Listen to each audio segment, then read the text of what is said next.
नमस्कार. तर आज आपण त्रिगुणांबद्दल जाणून घेऊया. आपण नेहमी सात्विक खाण्याबद्दल भरपूर ऐकत आलेलो आहोत की सात्विक खाणं म्हणजे ते आहे ज्याच्यामध्ये कांदा लसूण नसतो. पण तुम्हाला हे माहित आहे का, सात्विक हे 3 गुणातलं एक गुण आहे. सात्विक गुण हे कुठल्या एखाद्या व्यक्ती आणि जागेला पण दर्शवतो. तर आता आपण जाणून घेऊया की सात्विक गुण असलेला व्यक्ती कसा असेल. सात्विक गुण असलेला व्यक्ती तो असेल जो खूप सकारात्मक आहे, ज्याला दुसऱ्यांचं भलं झालेलं आवडतं, ज्याच्यामध्ये करुणा भाव आहे आणि जो मनाने शांत आहे. दुसऱ्यांनी काही त्याला बोललं तर त्याला ते लागत नाही किंवा त्याला वाईट वाटत नाही. असा व्यक्ती म्हणजे सात्विक व्यक्ती असेल. सात्विक जागा आपण बोलू शकतो की एखादी जागा जिथे तुम्हाला जाऊन सकारात्मक ऊर्जा मिळेल. जसं एखादं मंदिर झालं, तिथे जाऊन तुम्हाला खूप शांत वाटतं, कारण तिथे नेहमी मंत्र चॅन्टिंग होत असते, घंटानाद असतो, तिथे जाऊन तुम्हाला शांत वाटतं. अशी जागा सात्विक जागा आहे असं आपण बोलू शकतो. आणि सात्विक खाणं म्हणजे फळं, हिरव्या भाज्या आणि जे ताजं बनवलेलं आहे. तर तुम्ही विचाराल की अच्छा, ही फिश ताजी आहे, ताजी बनवली, ही चालेल का? तर नाही. शाकाहारी खाणं आणि जे ताजं आहे, जे फ्रेशली प्रिपेअर्ड आहे, ते आपण सात्विक खाणं आहे बोलू शकतो. तर दुसरा गुण आहे तो म्हणजे रजस किंवा राजसिक. राजसिक गुणाचा व्यक्ती तो असेल जो मनाने खूप चंचल आहे, ज्याला निर्णय घेता येत नाही. राजसिक जागा आपण बोलू शकतो की जिथे खूप वर्दळ आहे, जसं मुंबईतलं कोणतंही ठिकाण घ्या किंवा रेल्वे स्टेशन. अशी जागा जिथे जाऊनच तुम्हाला असं वाटेल अरे मी कुठे आलोय, अशी जागा आपण राजसिक जागा बोलू शकतो. आणि राजसिक खाणं म्हणजे ते जे तुमच्या शरीरासोबत तुमच्या मनाला पण चंचल करेल. बरं नसलं की आपल्याला डॉक्टर काय बोलतात की बाहेरचं खाऊ नका, तेलकट तिखट हे खाऊ नका. कारण ती हिंदीतली एक म्हण आहे ना की जैसा खाओ अन्न वैसा रहे मन. तर असं खाणं खाऊन, जसं तेलकट झालं किंवा बाहेरचं खूप खाणं झालं, मैदा झाला, हे खाऊन आपल्या शरीरावरच नाही तर मनावर पण खूप फरक पडतो.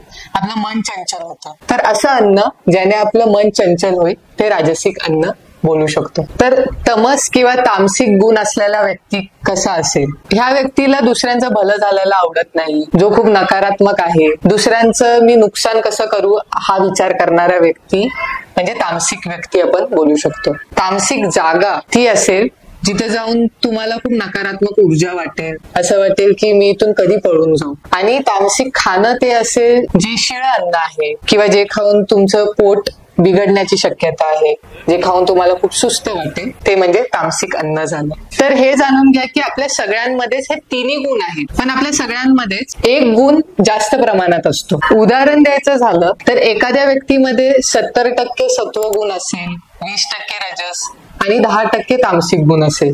पण त्याच्या विपरीत पण असू शकेल की एखाद्या व्यक्तीमध्ये तमसच खूप आहे, राजसिक 20% आहे आणि सात्विक कमीत कमी गुण आहे. तर आजचा व्हिडिओ ऐकून तुम्हाला जर वाटत असेल की तुम्ही राजसिकच तुमच्यामध्ये जास्त गुण आहे, तर असं समजू नका हे वाईट किंवा चांगलं आहे. कोणताही गुण जास्त आहे तर त्याला आपण कमी किंवा जास्त करू शकतो. तसं राजसिक गुण तुमच्यामध्ये तुम्हाला वाटतंय जास्त आहे, तुम्ही खूप चंचल आहात, तर हा चंचलपणा कसा कमी करावा? तर तुम्ही एक्सरसाइज करा, कोणताही व्यायाम करा, आसन प्राणायामाची प्रॅक्टिस करा, ज्याच्याने तुमचे ते चंचलता कमी होईल. तुम्ही तुमच्यामध्ये एकाग्रता येईल. आणि जर असं वाटतंय की तामसिकपणा जास्त आहे, खूप सुस्तपणा आहे, तर त्याच्यासाठी पण म्हणजे जास्तीत जास्त एक्सरसाइज करणं, ज्याच्याने तो सुस्तपणा निघून जाईल. फक्त आसनच करणं हे गरजेचं नाहीये, पण कोणतीही जे आहे फिजिकल एक्सरसाइज करणं, व्यायाम करणं हे तुम्ही करू शकता.